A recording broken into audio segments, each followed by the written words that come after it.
नमस्ते, मी शिल्पा आकार क्राफ्ट्समध्ये आपल्या सगळ्यांचं स्वागत करते आहे. मित्रांनो, नारळ सजावट कशी करायची आणि तेही सोप्या पद्धतीने, सणासुदीच्या निमित्ताने किंवा पूजेसाठी नारळ किंवा लग्ना समारंभासाठी शगुनचा नारळ, सत्यनारायणच्या पूजेला ठेवणारे नारळ आणि वास्तुशांतीच्या पूजेला मांडणारे नारळ, रुखवातीमध्ये मांडण्यासाठी नारळ, अशा बऱ्याच ठिकाणी आपण नारळाचा वापर करत असतो. या श्रीफळाचा वापर करत असतो. तर या श्रीफळाला, शगुनच्या नारळाला कसं डेकोरेट करू शकतो हे आज आपण या व्हिडिओमध्ये पाहणार आहोत. नारळ हा पहिला कोरडा आणि एकदम स्वच्छ करून घ्यायचा. अशा छोटे कापड असलेलं हे कापड आपण यावर गुंडाळून घेणार आहोत काहीसा अशा प्रकारे. ग्लूगनचा इथे मी वापर करत आहे. जर तुमच्याकडे ग्लूगन नसेल तर तुम्ही एखादा छोटासा बारीक धागा आणि सुईने सुद्धा हे तुम्ही नारळाच्या धाग्याबरोबर शिवून घेऊ शकता. हो मित्रांनो, मी असेच प्रयोग पण करून बघितलेले आहेत, पण व्हिडिओमध्ये दाखवण्यासाठी हा सर्वात उत्तमोत्तम प्रकार आणि उत्तमोत्तम पद्धत आहे आणि म्हणूनच मी व्हिडिओमध्ये ही अप्लाय करत आहे. जर तुमच्याकडे ग्लूगन नसेल तरीही तुम्ही नारळ डेकोरेट करू शकता आणि तेही सोप्या पद्धतीने सुई दोऱ्याने शिवून घ्यायचं आहे. तुम्हाला हे कापड काहीसं असं ह्या साईडला आतल्या साईडला तुम्हाला हे शिवता येईल आणि मी इथे ग्लू गनने स्टिक करत आहे त्याच्या शेंड्याला. आता नारळ सिलेक्ट करताना तो कसा असला पाहिजे, तो हलका असला पाहिजे, अगदी साईजने थोडा छोटा असला पाहिजे.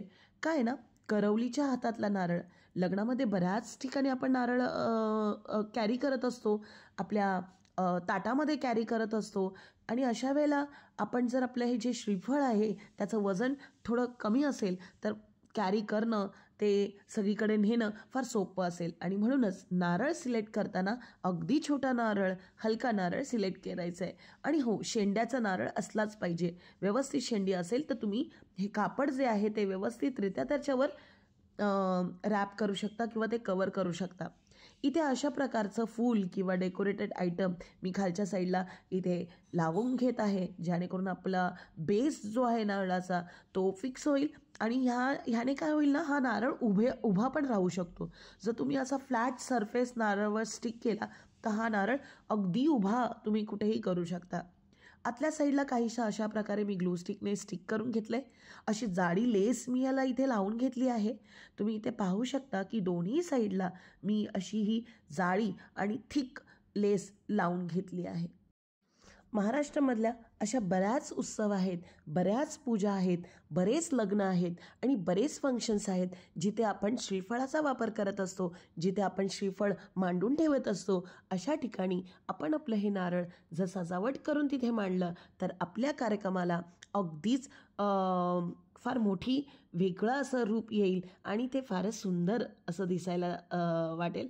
आणि नक्कीच लग्नामध्ये, रुखवातीमध्ये, करवलीच्या हातात, ताटामध्ये असे सजावट केलेले जर आपण नारळ वापरले तर आपल्या कार्यक्रमाला अजूनच शोभा येईल. तर मित्रांनो आणि मैत्रिणींनो, नारळ सजावट करणं, त्याला डेकोरेट करणं हा काही मोठं क्राफ्टिंग नाही आहे, पण ह्या छोट्या छोट्या गोष्टी जर आपण आपल्या कार्यक्रमात, आपल्या उत्सवात करायला सुरुवात केली ना तर आपलं कार्यक्रम आपल्याला नक्कीच फलेल आणि ते आपल्याला खूप भारी वाटेल. म्हणजे आपण आपल्या स्वतःच्या हाताने डेकोरेट केलेला नारळ जो वापरतोय कार्यक्रमात त्याच्याने जी फिलिंग आपल्याला येईल ती फारच छान असेल. तुम्हाला आमची ही आयडिया कशी वाटली, ही प्रोसेस कशी वाटली, आम्हाला कमेंट बॉक्समधून नक्की कळवा. आणि हो, ह्याचबरोबर आमचा एक ड्रॉइंगचाही चॅनल आहे, आकार ड्रॉइंग म्हणून.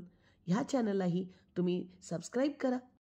भेटूया पुढच्या व्हिडिओमध्ये, पुढच्या अशाच उपयुक्त आणि अगदी सोप्या अशा पद्धतीमध्ये आणि व्हिडिओमध्ये.